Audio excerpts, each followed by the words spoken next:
Boa noite, senhores alunos. Voltamos às atividades, vencendo mais essa etapa de entender e mexer com o sistema eletrônico e vencer essa dificuldade que eu tenho e para atender às aulas que teremos a seguir. Hoje nós vamos ver títulos executivos previstos no artigo 515, que são os títulos executivos judiciais, e os 784 são os títulos executivos extrajudiciais. Como nossas aulas sempre começamos com uma descrição desses artigos, explicação desses artigos, então teremos início a essa etapa. O título de crédito é um documento que representa a credibilidade da existência de um direito. Quando você cria um título, você assume uma obrigação, assume um direito para alguém que recebeu esse título. Vamos verificar agora que nos títulos executivos judiciais ela surge de uma forma judicial. O processo entra na fase de conhecimento, há uma decisão judicial, essa decisão transita em julgado e depois será executada. Então, essa sentença é o título judicial, onde será executado nos próprios autos. Como no código anterior não havia essa possibilidade, com o novo, o atual no caso, houve esse processo sincrético, que é uma economia processual, de fazer a execução no mesmo processo, não se perder tempo. Sentença judicial, abrir com a cópia da sentença, uma ação executiva. Não, agora segue no mesmo processo. Bom, o que nós vemos no 515 que chama a atenção vai ser apenas o inciso 4º e o inciso 9º, que existe umas pequenas peculiaridades. No caso do inciso 4º, que corresponde a uma decisão penal condenatória transitada em julgado. Pergunta-se: como se executa essa sentença penal condenatória nos autos de ação penal? Não existe. Não tem como executar essa sentença na esfera penal. Então, vamos ter que fazer o quê? Uma instauração de um processo civil. Pegamos a sentença, fazemos a petição, pedindo a execução desse título executivo judicial, via processo civil. Porque no crime não tem como executar uma decisão relativo a crédito. Tá? E no inciso 9º, que vem a ser uma sentença arbitral. Então, quando nós contratamos um árbitro, ele ouve as partes, dá a sua decisão. Dessa decisão, temos que executá-la. Como executa num processo arbitral? Não há condições. Então, também se faz a instauração de um processo civil, executando esses dois tipos de sentença. Ok? Então, essas são as peculiaridades do título executivo judicial. Os demais já está previsto ali, é fácil de entender e segue no mesmo processo. Só esses dois que chamam a atenção.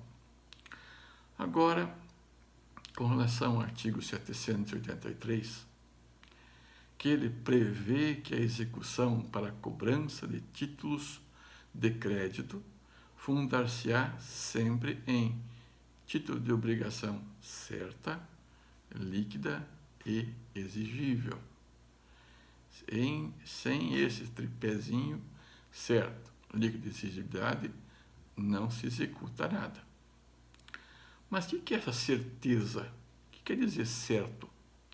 Certo é quando você vê, pega um título, olha e vê o nome do título, o valor, quem são as partes e a data de vencimento.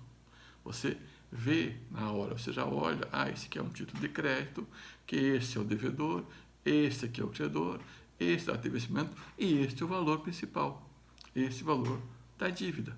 Então você vê essa obrigação no título, a certeza está ali no título. Não temos que ficar imaginando que tipo de título é esse, o que ele quer cobrar, o que data possível vai ser executada. Não. Tem que estar tudo ali explícito para que seja certeza.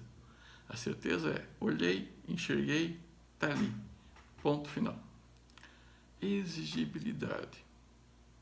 Para encurtar o tempo de exigibilidade, que em várias situações, venceu a obrigação, o devedor não a cumpriu, aí está o inadimplemento, a exigibilidade da cobrança do título.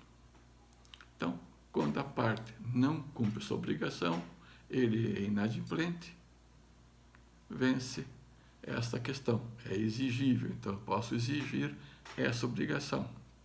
Então, somente eu vou exigi-la quando for possível, quando o devedor não a cumprir, inadimplir esta obrigação. Liquidez. Pintar líquido, expresso em dinheiro. Mas tem título de crédito que não está expresso em dinheiro. Temos que liquidar. Logicamente que existe. Vamos ver um tipo de exemplo de um título de crédito que não está em dinheiro. É um produto que vocês vão enxergar no interior, que aqui na capital é quase impossível verificar isso, no interior já é mais possível, um contrato onde a pessoa se obriga a pagar outra o equivalente a 60 sacas de café, de 60 quilos. Ou feijão, ou milho, ou soja, ou outra produção qualquer que não tenha valor, mas tenha em sacos, em arrobas, em toneladas. Lógico, temos que ver, então, a cotação na bolsa desses produtos. Então, no dia da obrigação, vamos dizer, o senhor João ficou obrigado a pagar ao seu Antônio 60 sacas de café, 60 quilos, café em coco, no dia 26 de maio de 2020, na cotação do dia. Então, no dia 6 de maio, vai ser exigida essa obrigação, se ele não pagar voluntariamente. Chega lá, vê na cotação da bolsa quanto vale uma saca de café em coco de 60 quilos, X reais. Vezes 60 é o valor da obrigação que ele tem que honrar. Então, essa necessidade de submeter o título para a apuração do seu quanto deveado, do quanto devido, não retira a sua liquidez, apenas vai ser exigir a sua exequibilidade. Depende apenas de uma operação aritmética. Pegar a cotação da bolsa e transformá-lo no valor da saca com quantas sacas são devidas. Então, corresponde a X valor. Então, esse será o valor do título de crédito, da obrigação assumida.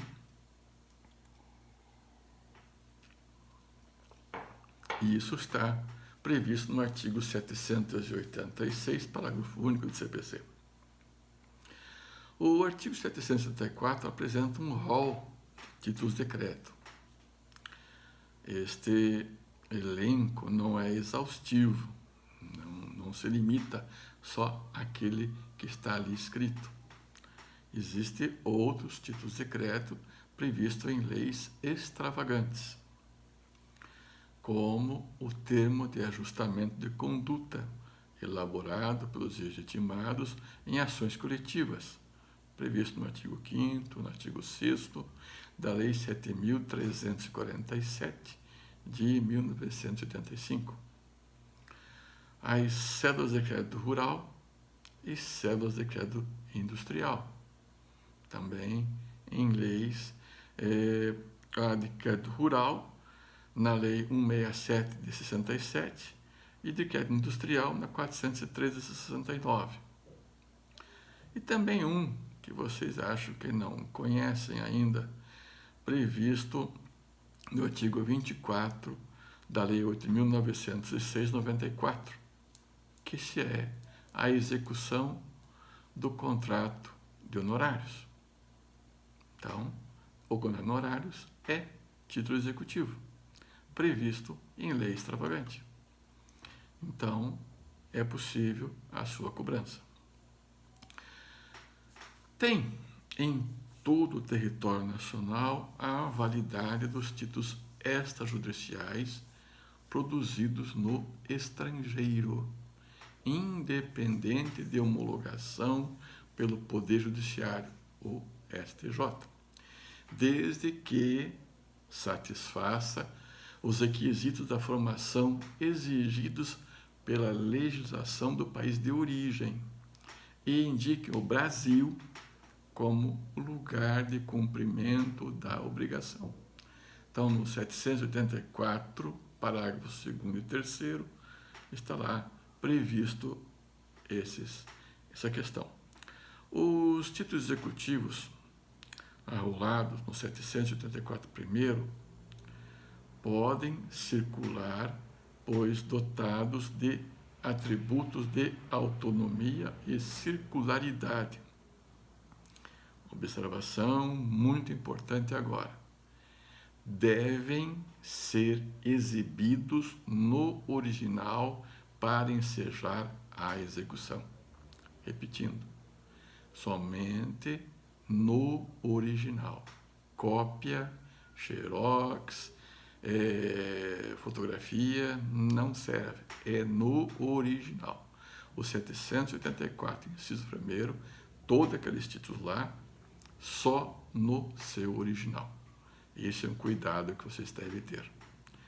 Quanto aos demais títulos, podem ser apresentados por cópia, sujeitando-se à impugnação por falsidade pelo devedor. Então, esse é um cuidado que vocês têm que ter também, de não apresentar um título falso. Às vezes o cliente leva os documentos e você não faz uma checagem prévia, vai ser responsabilizado por uma execução temerária. Se for cópia eletrônica, pode também ser instruído, mas o juiz pode pedir que o título no seu original fique em depósito ou na secretaria ou no cartório. Agora é secretaria. Então, isso está previsto no 425, parágrafo 2º do CPC. Com relação ao 734, inciso 1º, letra de câmbio, nota promissória, duplicata, debênture e cheque. Letra de câmbio é um título de crédito à ordem, formal, literal, abstrato, autônomo. É um título de crédito incomum entre particulares. É mais entre empresas, pessoas jurídicas. Legitima-se passivamente quem assume a obrigação de pagar a letra, ou seja, quem aceita o título. Eu emito, estou aceitando a dívida, então eu sou obrigado a pagar. Tem avalistas, pode ser por aval, então também vai responder pelas obrigações em razão do aval. Agora, uma perguntinha boa de prova. Se o aceitante não pôr o seu nome, o seu aceite, o título existe? Não. Não existe o título sem o aceite. Ah, mas Dante protesta por falta de aceite. Neste caso, na letra de câmbio, o protesto não supre essa falta. Não adianta. Não teve aceite, não é título. Mas para o terceiro que recebeu por endosso esse título, o protesto é fundamental para poder voltar para o avalista e para o emitente. Ele sim será ressarcido. Tá? Então esse é um cuidado que nós temos que ter. Mas geralmente é mais para empresas. Aí já exige uma pesquisa um pouco mais afundada nesse título. Nota promissória. Logicamente, nota promissória é uma promessa de pagamento feita pelo devedor. Nesse caso, se o devedor não colocar o seu aceite, o vale, nesse caso, tem aceite. Ele que emite o título. Se eu não assinar esse compromisso que estou fazendo no título, não existe o título. Então, enquanto não assinar a promissória, ela não existe. Porque promissória preenchida sem assinatura não vale nada. É um papel. Né? Então, logicamente, não tem aceite. É somente aquele que emite o título que confessa a dívida. E nesse caso, é possível o protesto?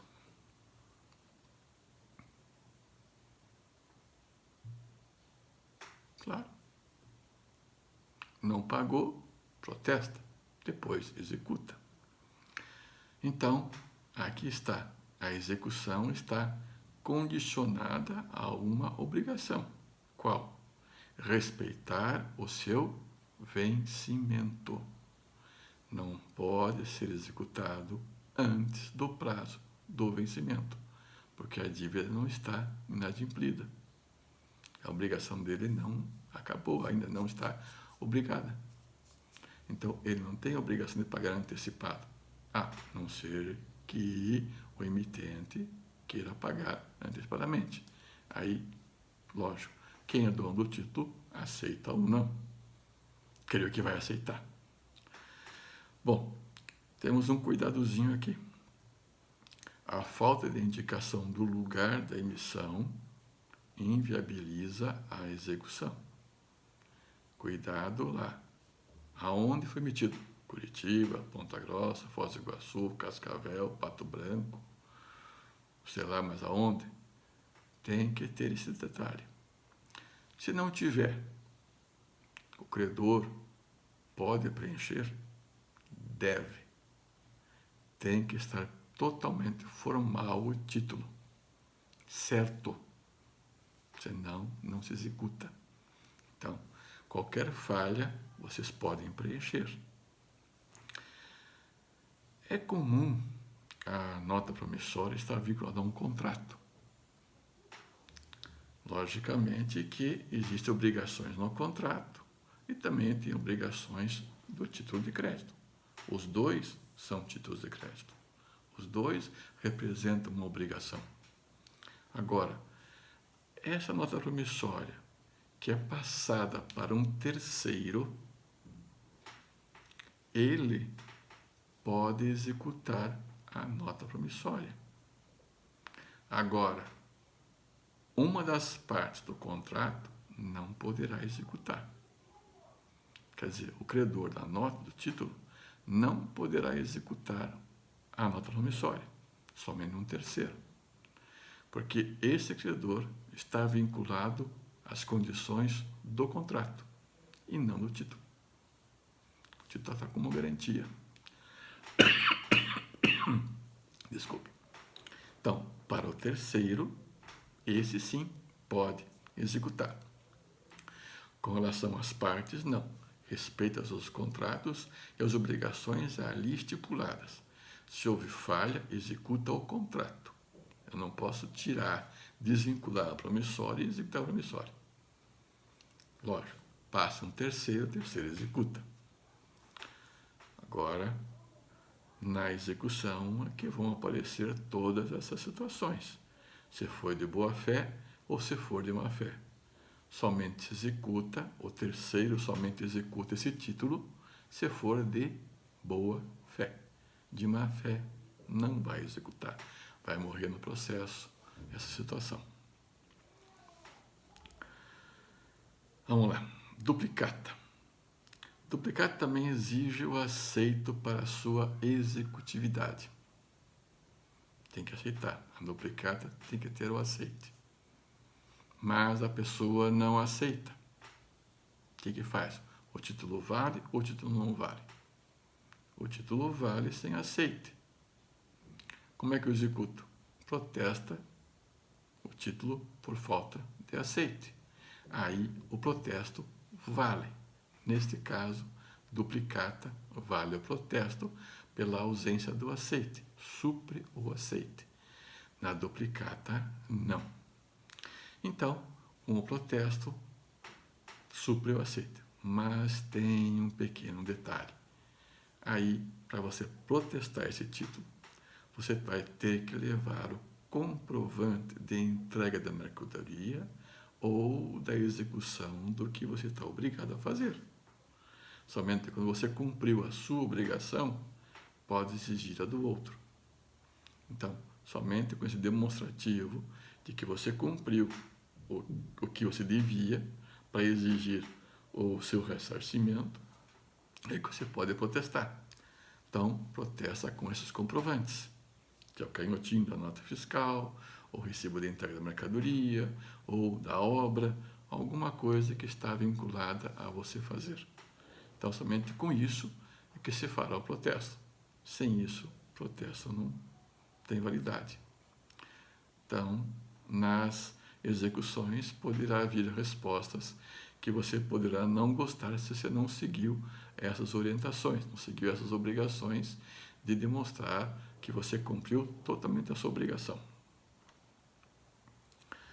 Logicamente que a mercadoria está avariada, faltando peças, incompleta na sua quantidade, vícios e diferenças de qualidade da mercadoria, umas são boas, outras são ruins, divergência nos prazos, tudo isso pode ser entrave para a sua execução. Pode estar lá com o recibo de entrega, mas na execução, na resposta do devedor, vai apresentar esses detalhes e você não vai poder executar o título. Então, tem que ter a certeza de que você cumpriu a sua obrigação. Senão, não vá fazer a execução. Converse bem com o seu cliente para ver se ele cumpriu a sua parte. Integralmente. Se não cumpriu, vai ter que cumpri-la, porque senão não é possível ser executado. Vai barrar já na resposta do devedor. Tá?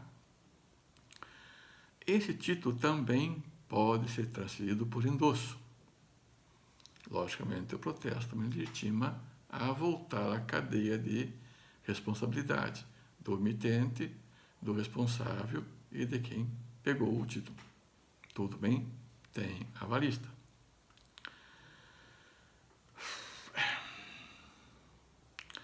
A duplicata virtual possui força executiva. O artigo 889, parágrafo 3º do Código Civil autoriza a emissão do título de crédito em ambiente eletrônico, razão pela qual a duplicata virtual tem eficácia executiva simplesmente porque é duplicata. Assim, a duplicata aceita, não provoca nenhuma controvérsia. Pode ser executada, haja não o protesto, acompanhado ou desacompanhado de qualquer documento complementar. Então, a primeira, não aceita, protesta com o comprovante da sua obrigação, que você fez a sua obrigação. Nesse caso, a duplicata aceita, não precisa nada disso. Na protesto, não precisa comprovante, nada, porque já aceitou. Está feito. Vamos dizer, equipara-se a nota promissória. A hora que assinei e entreguei, está valendo.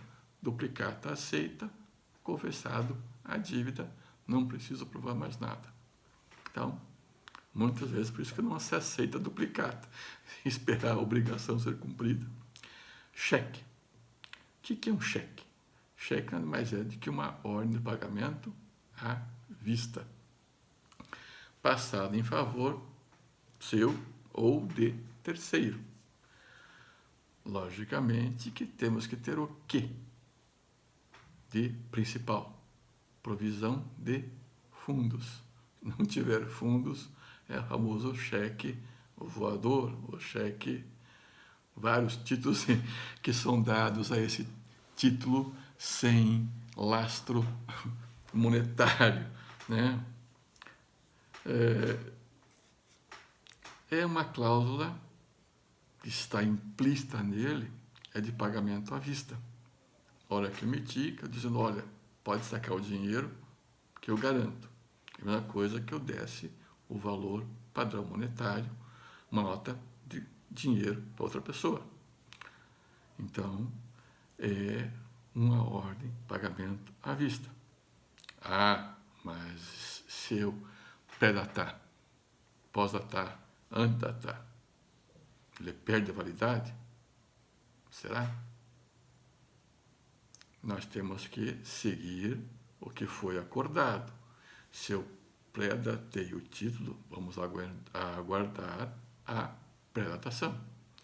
Ele não perde a sua executividade. Não perde. Mas temos que seguir a sua obrigação. Se eu aceitei um título de crédito pré-datado, vamos aceitar o pré-datação. Então, muito cuidado. E o cheque, que é dado contra a ordem? Não paga esse título por algum motivo. Pode ser executado? Pode. Ele não perde a eficácia executiva só porque você deu contra a ordem. Logicamente que o emitente do cheque, numa ação executiva, respondeu o porquê deu a contra-ordem e por que não quer pagar o título. Às vezes, dá a contra-ordem apenas para tumultuar, ganhar tempo para fazer provisão, fazer caixa para poder honrar o título. Às vezes, é um caloteiro realmente. Então, não se perde a esta executividade. Deu contra-ordem? Deu. Então, volta e entra com a execução. Ponto final. Temos que cuidar também, no caso do cheque, como todos os outros títulos, a sua prescrição do cheque é em 6 meses, contados da apresentação, 30 dias, ou de outra praça, mais 30 dias. Né?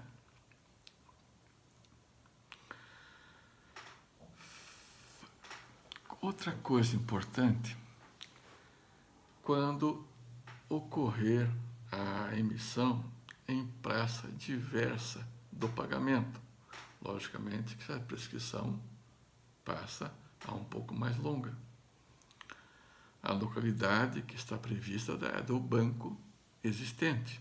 Então, pode ocorrer a emissão da cártula em praças diferentes, em lugar de pagamento diferente. Então, a prescrição também aumenta nesse caso. Vocês pegaram um título de crédito, cheque, vamos supor, já prescrito. O Que execução vamos fazer?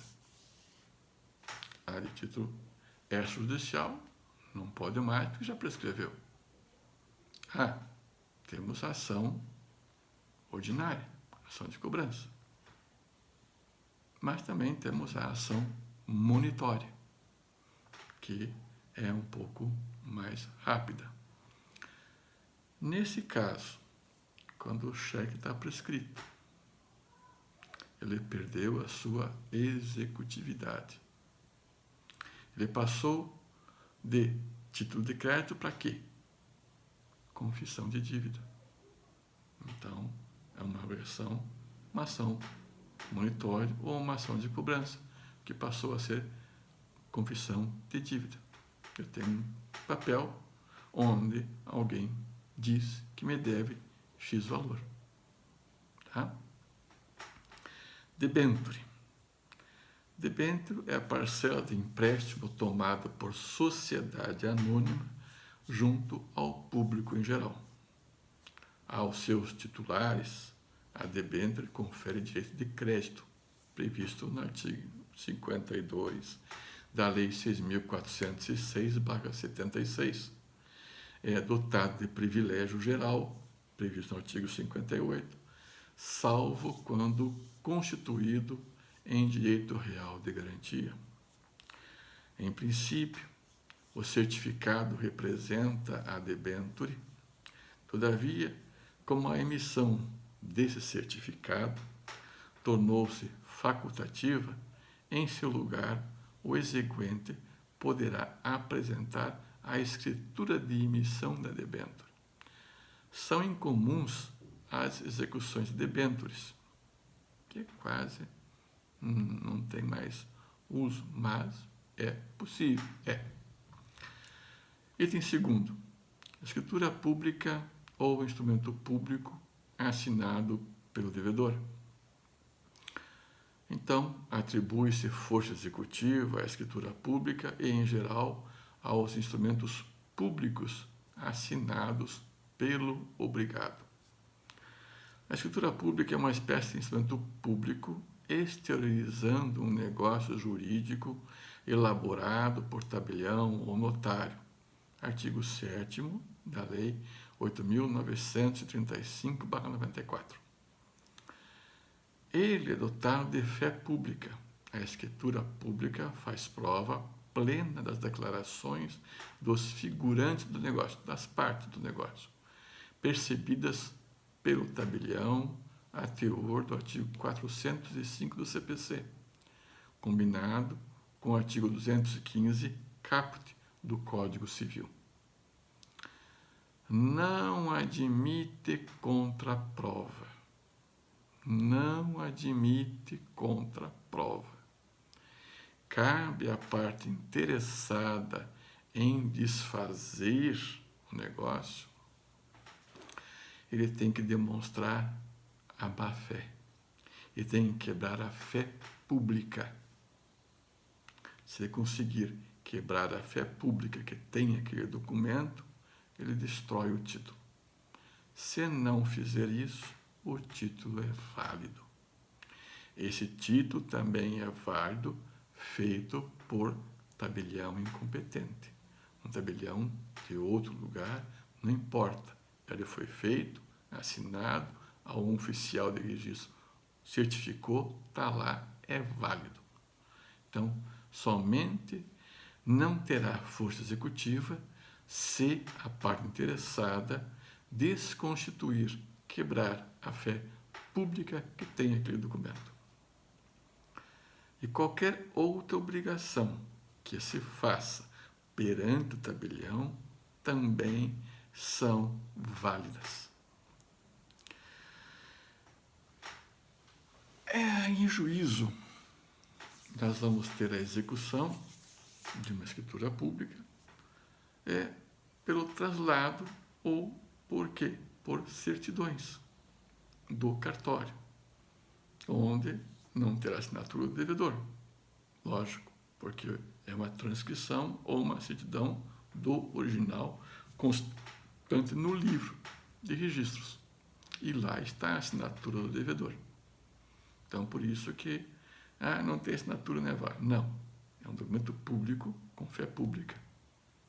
Ele vale pelo que está ali registrado. Instrumento particular assinado pelo devedor e por duas testemunhas. Este título foi criado por este código. O anterior não havia essa possibilidade. Então, este código criou esse título. Outra observação: todos os títulos de crédito são criados por lei federal. Só por lei cria-se título de crédito. Como é que eu vou executar um título de crédito assinado particular, assinado por duas testemunhas? Um exemplo.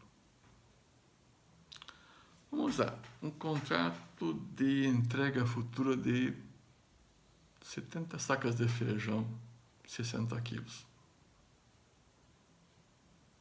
Soja, milho, arroba, brita, qualquer outra coisa que vocês queiram. Ou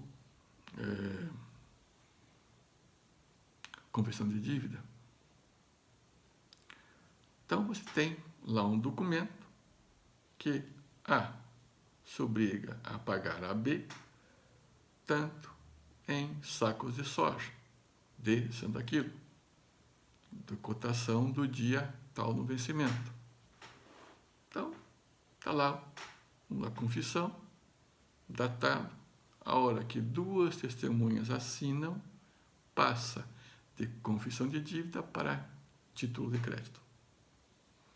Então, as duas assinaturas têm importância relevante na constituição desse título.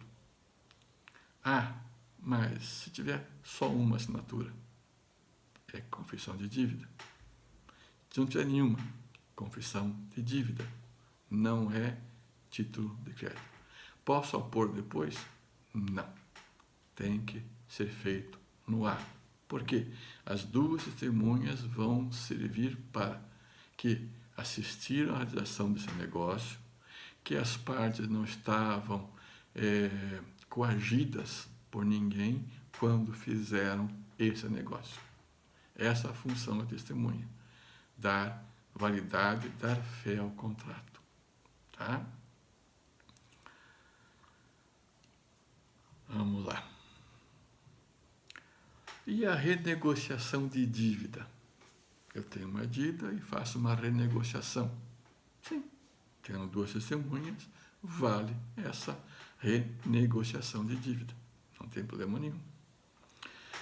Esse título também serve para executar prestações vencidas, multas e outros encargos que porventura existem naquele contrato. Não foi cumprido, posso renegociar e faço um novo contrato. Aquele lá deixa de existir, existe agora este. Outro item, o instrumento de transação referendado pelo Ministério Público, pela Defensoria Pública, pela Advocacia Pública, pelos advogados transatores, por conciliadores ou mediadores credenciados pelo Tribunal. Somente admite transação sob direitos patrimoniais privados, 841 do Código Civil, ou sob interesses públicos que haja expressa autorização legal para a sua autocomposição. Eventual vício ou defeito no objeto ou na sua capacidade dos agentes invalida a transação, ainda que homologada pelas partes arroladas pela lei. Então, mesmo que tenha sido feito, homologado, mas se um dos não tinha capacidade ou o objeto está com defeito, anulou tudo, não importa que foi homologado. A transação referendada no Ministério Público já tinha eficácia executiva previsto no artigo 55, parágrafo único da Lei 7.244 de 84. Esta norma legal foi revogada e substituída pelo artigo 57, parágrafo único da Lei 9.099/95, que se aplica às grandes causas também. Então, é a Lei dos Juizados Especiais Civis e Criminais. Então, esta leizinha aplica também às grandes causas. Ostenta a eficácia executiva, o compromisso ajustado com base no artigo 5º e 6º da Lei 7.347/85, famoso TAC. E quando o promotor público, o defensor público fazem acordo com as partes, eles também têm validade, porque eles são órgãos públicos que têm essa autonomia de fazer valer o que está acordado. Não basta o referendo, pois o artigo 779, inciso 1º do CPC, impõe a assinatura do obrigado. Não basta que as partes digam e que o promotor assine, mas a parte obrigada também tem que assinar, porque ele que vai ser obrigado. O promotor está apenas referendando, homologando uma transação ali. Ok? Cumpre separar duas situações distintas. Transação realizada sobre questões pendentes em juízo ou não. Então, há uma pendência judicial, faça um acordo, em parte ou total, e também em não pendência em juízo. Posso fazer uma composição fora com a parte e levar para o juiz homologar. Pronto, está feito. Vale o que está ali escrito. Tá? Agora, uma transação feita por instrumento particular, assinado pelas partes e por duas testemunhas, constitui título de crédito extrajudicial. Está perfeito e acabado. Ponto final. Supre todos os requisitos da sua solenidade. Contratos garantidos por hipoteca, penhor, anticresse ou outro direito real de garantia, previsto no artigo 5º do 784. O contrato de caução ou de garantia é o ajuste que visa dar ao credor uma segurança no pagamento. Desdobra-se em duas classes: garantias reais ou fidejussória. A garantia real é um bem imóvel, móvel, pertencente ao patrimônio do obrigado ou de um terceiro que assuma a dívida por ele. A garantia pessoal ou fidejussória é a promessa formalizada por um terceiro que garanta essa negociação, um terceiro que vai garantir essa dívida, uma fiança, no caso, para resolver a situação. A obrigação garantida pode ser constituída antes, posteriormente ou simultaneamente a um contrato de garantia, de uma hipoteca por um objeto imóvel, do penhor com a transferência da posse do bem para o credor, mas o devedor fica com o bem até que se execute, até que se garanta essa penhora. A anticrese, através do qual o credor obtém a posse da coisa do imóvel até o efetivo pagamento, recebendo por isso os frutos e os dividendos da coisa. Ele fica com o bem, não fica com mão do terceiro. Ele fica com o bem até garantir toda a dívida. Recebe todos os frutos e rendimentos deste bem. Qualquer outro crédito real de garantia, a fiança judicial ou a convencional, constitui título executivo extrajudicial. contrato de seguro de vida em caso de morte. 734, inciso 4º. Nesse caso, a pessoa falece. Como é que vamos executar esse contrato? Logicamente, com a pólice de seguro, o bilhete de seguro e a certidão de óbito. Lógico, para provar que a pessoa faleceu. Mas eu não tenho o contrato de seguro, nem a pólice, não tenho o recibo, não tenho nada. Como é que eu faço isso? Simples. Você não tem o comprovante de pagamento do seguro, aquela parcelinha, o canhotinho do pagamento que você faz no banco. Pronto. Demonstra que existe um contrato e que está válido e que pode exigir essa obrigação.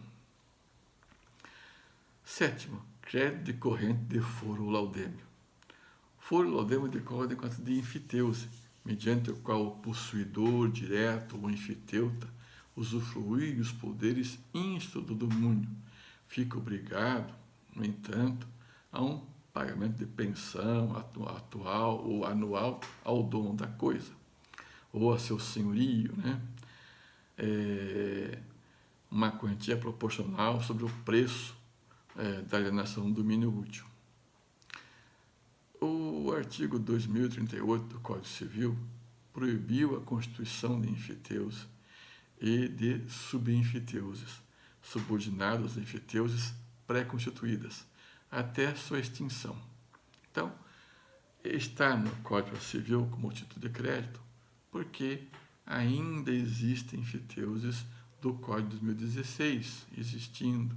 Então, para que não se tolhe um direito que já existia do título, ficou previsto no Código essa existência. Então, uma vez encerrado um prazo X, não existirá mais esse título, porque vai acabar. Acabou no Código Civil, não existe mais. Então, só está aqui só para respeitar os que já foram efetuados. 8º, crédito documentalmente comprovado decorrente de aluguel de imóvel, bem como encargos acessórios, tais como taxas e despesas de condomínio. Atribui essa eficácia executiva o crédito decorrente de aluguel de imóvel, objeto de contrato escrito, bem como encargos acessórios, como taxas, despesas de condomínio. O objeto de locação, nesse caso aqui, há de ser de um imóvel rural ou urbano. Por conseguinte, nega-se a tutela executiva de imóveis que prescindem de assinatura de duas testemunhas. Então, se a locação não tiver duas testemunhas, esse é um outro problema. Não é um contrato executivo. Então, não importa se esse contrato passa a vigorar por tempo determinado ou por tempo indeterminado. É obrigatório ter duas testemunhas para ser título executivo extrajudicial. Executa-se também nesse contrato todos os acessórios, taxa, despesas de condomínio, tudo que tiver. Esse crédito de aluguel urbano, provado mediante contrato escrito, pode ser cobrado outros encargos, como foi dito: telefone, luz, água, esgoto, multa, tributos, tudo que corresponder ao imóvel, posso cobrar neste título de crédito. 9. Certidões da dívida ativa da Fazenda Pública, da União, dos Estados, do Federal e municípios, correspondente a créditos escritos na forma da lei. Autoriza-se essa execução baseada em certidão da dívida ativa da Fazenda Pública, relativamente aos créditos tributários e não tributários inscritos na forma da lei, da União, do Estado, do Federal e dos municípios. O ato de inscrição é regulado pelo artigo 202 do CTN, do Código Tributário Nacional, e no artigo 2º, parágrafo 5º da Lei 6.830/80, criado unilateralmente pelo credor, possuem um rito expropriatório específico, que é a Lei 6.830, regime de execução fiscal. No tocante às obrigações de fazer e não fazer de coisa, ele entra nos trâmites legais da execução de título de crédito. Não pode entrar na execução fiscal. Tá? Execução fiscal é só a tributária, mais nada. 10º, o crédito referente à contribuição ordinária ou extraordinária de condomínio edilício, previstas nas respectivas convenções ou aprovadas em Assembleia Geral, desde que documentalmente comprovadas. Esses documentos devem instruir a petição inicial, prova de investidor do síndico, orçamento geral aprovado, a prova registral da quantidade de unidades autônomas, indicação do valor de cada cota, conforme deliberação em assembleia de condomínio, balancete mensal, representação do texto aprovado em convenção, o que os condôminos aprovaram. Respondem pela dívida quem? Os proprietários, moradores ou não moradores no imóvel. Não é qualquer condomínio que a lei ampara. As despesas de caráter ordinário ou extraordinário podem ser executadas com base nesse artigo, mas somente de condomínio edilícios, de edifícios. Não se equipara às associações de moradores, loteamentos fechados e dívidas pelos seus associados. Não, só por dívida de condomínio edilício, tá? Então esse é o cuidado que tem que ter. Item 11. Certidão expedida por serventia notarial ou de registro relativa a valores, emolumentos e demais despesas devidas pelos atos por ela praticados, fixados nas tabelas estabelecidas em lei. As serventias notarial e registral podem cobrar as suas despesas via força executiva extrajudicial, já que a lei determina assim. Mas é um pouco difícil ver isso, já que o artigo 14 da Lei 6.015, parágrafo 73, Lei dos Registros Públicos, prevê que os emolumentos devidos aos oficiais de registros públicos devem ser pagos no requerimento ou na apresentação do título. Para executar o quê? Se paga quando pede ou se paga quando se retira. Então, alguma coisa pode acontecer de que algum cartorário deixe de receber algum emolumento, algum trabalho, não cobrou na hora, depois a parte esquece de pagar, então tem ele o direito de executar. Nesse caso, ele vai ter que fazer uma certidão, contemplar de forma individualizada cada crédito decorrente do ato que foi feito, de acordo com o que estabelece na lei, quer dizer,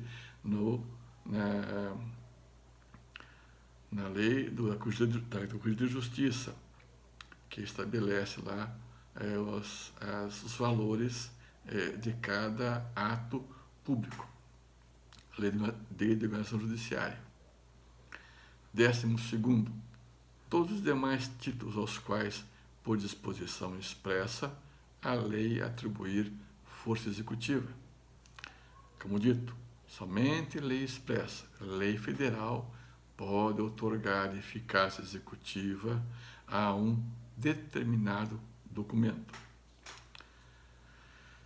Há alguns casos, diplomas extravagantes, que abrigam até mesmo regras procedimentais distintas, como são as cédulas rurais pequenatíssimas, cédula rural hipotecária, cédula rural pignatícia hipotecária, nota de crédito rural, nota promissória rural do crédito rural, cédula de crédito industrial, nota promissória industrial, o contrato de honorários, prêmio de seguros, multas e obrigações de fazer decorrência de decisão de plenário de conselho administrativo, de defesa econômica, crédito decorrente de inadimplemento do boletim de subscrições de ações, crédito decorrente de ajustamento de interessados às exigências do ECA, Estatuto da Criança e do Adolescente, multas do Tribunal de Contas da União, e assim vai. Tem várias leis que autorizam essa execução, como a cédula de crédito bancário também é uma delas. Então, transação acerca de alimentos devidos a idosos, também é possível essa transação. Título de crédito estrangeiro estabelece a desnecessidade do título extrajudicial formado no exterior, pela lei do exterior, sem que haja a delibação do STJ, sem que haja sua autorização. São títulos executíveis na jurisdição brasileira, porém, sob certas condições estipuladas no 784, parágrafo 3º. Obedecidos os requisitos na formação exigidos pela lei local, estabelecer o território brasileiro como lugar de cumprimento da obrigação, entendendo por tal a transferência eletrônica de valores do Brasil para o exterior. A esses requisitos explícitos acrescentar-se-á ainda a existência da execuibilidade do documento, se não no país de origem, ao menos perante a lei brasileira, embora indispensável o título estrangeiro indicar como lugar de cumprimento, obrigação em alguma localidade do território nacional, não é necessário que o exequente e o executado residam no Brasil. É competente a Justiça brasileira se o devedor aqui tiver domicílio, que é o artigo 21, inciso 1º, parágrafo único. É lógico que tenha também bens no Brasil. Não adianta nada fazer uma execução aqui, indicando como Curitiba o foro competente, e se não tem bens para penhorar no Brasil, vai adiantar lufas, né? Então, é importante que tenha bens no Brasil. A demanda executiva vincula duas providências. Isso é importante, gente. A versão do título em língua portuguesa, firmada por tradutor oficial. Não pode ser qualquer pessoa. Mas eu sei falar inglês, ou alemão, ou russo, ou polaco, ou japonês. Não interessa. Tem que ter um tradutor juramentado. Não vale. Como está previsto no artigo 192, parágrafo único do CPC. Não pode também ser executado, né, por via diplomática, e nem por autoridade central de cooperação internacional. A conversão da moeda estrangeira em moeda nacional ao câmbio oficial do dia do ajuizamento. Então, cuidado. O título é em euro, em dólar, em rublo, em ienes, em pesetas, em sei lá o quê. Transforma em real no dia em que se vai ajuizar. Porque se for um dia depois, já está defasado. Como também nos outros contratos que prevêem não dinheiro como obrigação, e sim sacas de soja ou outro tipo de alimento. Fazer a cotação do dia que vai ajuizar esse processo. O dia é este, então ajuiza. Logicamente, alguns contratos prevêem que a dívida será no dia X, da cotação do dia X. Lógico, respeita aquela cotação. quando ficar em aberto, é o dia que você vai propor a ação. Então, não deixa para fazer a ação, cotação hoje e amanhã entregar a ação. Faz a cotação no dia e entrega naquele dia a petição, para ser do dia que está ali, para não dar problema depois. Senhores, como faz falta o meu auxiliar para a leitura de código. Já estou com a voz rouca, mas muito obrigado, boa noite a todos e espero na próxima aula nós vamos continuar vendo alguns artigos importantes para depois entrarmos no exercício, tá ok? Muito obrigado e boa noite a todos.